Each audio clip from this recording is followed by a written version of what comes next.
let's take a minute and talk about the federal legalization of cannabis, guys, because this month actually marks the 88th anniversary or birthday, if you will, of cannabis prohibition. Now, if you ask me, do I think cannabis is going to be legalized across all 50 states? Absolutely. And the answer actually revolves around one thing: greed. Because whether you like it or not, our democracy is a corporate democracy. We're owned by big business. It's CEOs and multi-billion-dollar companies that are dictating the legal policies and laws that revolve around things like cannabis. And the other day, the CEO of Scott's Miracle-Gro actually posted a video on the news where he's actually asking Donald Trump, President Donald Trump, to federally legalize cannabis, simply because more and more people are getting into the gardening sector of the economy, buying fertilizers, lights, hydroponic systems, all the products and tools that you see in this room in order to grow cannabis, and it's actually allowing these businesses to generate a profit that they never saw before. And then there's the taxes, because let's be real, the government loves getting paid. They love making profits, but their profits come from taxing the shit out of you. And if you really think about it, taxing people for stuff is kind of like legalized robbery happening in real time. But when it comes to cannabis, it's a multi-billion-dollar industry, no different than alcohol and tobacco. And if they're not taxing it, they're leaving a whole lot of money on the table that they really want to stuff in their pockets. And the easiest way to do that is to federally legalize it. But what's the holdup, guys?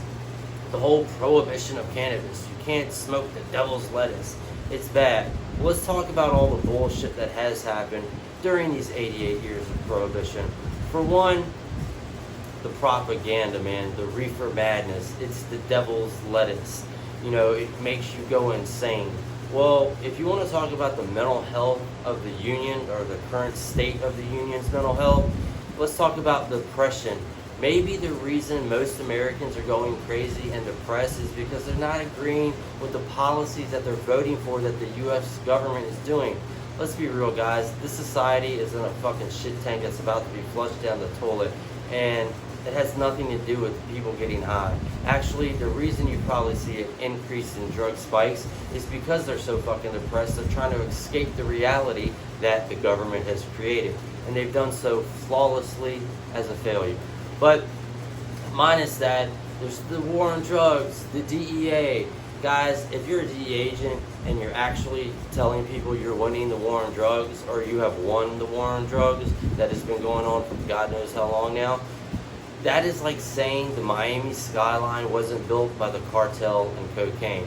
Not to mention, let's thank old Oliver North for bringing all that Colombian cocaine in during the Iran-Contra affairs, while Nancy Reagan starts the fucking DARE project to get elementary kids to snitch on their parents, all while President Ronald Reagan is keeping his hands from getting dirty and clean by allowing cocaine to flood the streets. Then there's the crack epidemic. Who is responsible behind that? It wasn't Rick Ross and Rayful Edmonds, motherfuckers. It was your federal government, the president, if you will, and the DEA helped. All that cocaine came in on Army military fucking planes, and they knew about it. It wasn't like, ooh, how'd all this get here all of a sudden? So there's that.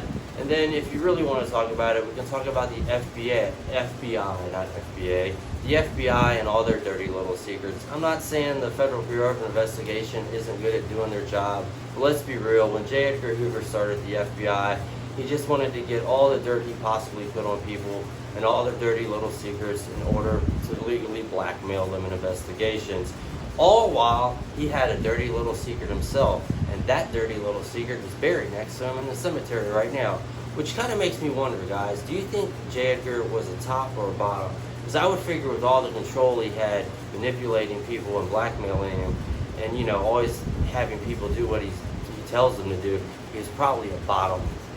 But yeah, guys, when it comes to the legalization of marijuana, it's inevitable. You can't sit here and say that the devil's lettuce is causing all these problems, especially when the FDA, the Food and Drug Administration, legalized pharmaceutical-grade heroin in the form of Oxycontin. And that epidemic right there is going to last probably for at least half a century. Because now, because of that decision, that greedy decision, because they got paid and people made profits, you're having you're having a whole generation of children now that are probably not going to have either mom or dad because mom and dad OD'd on a pill that they said was safe. And where was the fucking common sense in that? Guys, saying I'm going to make an opioid pill that's not opioid-based, pharmaceutical-grade pill that's not addictive is like pouring gasoline all over a pile of wood and striking a match and saying this shit's not going to catch on fire. You guys knew exactly what was going to happen, but you got paid to say what you said, and you got paid to write the laws that you did, and now all of this is at the taxpaying dollars expense and the taxpayers' fucking lives. You caused an opioid epidemic over greed, and that same greed is what's going to bend your fucking knee to make you federally legalize cannabis. And guys, if you think I'm wrong, there's a comment section. Feel free, and if you like what I'm talking about, guys, subscribe, because I got a whole lot more shit to tell you about while I'm sitting here checking on my ladies and the weed shit. Stay green and keep growing.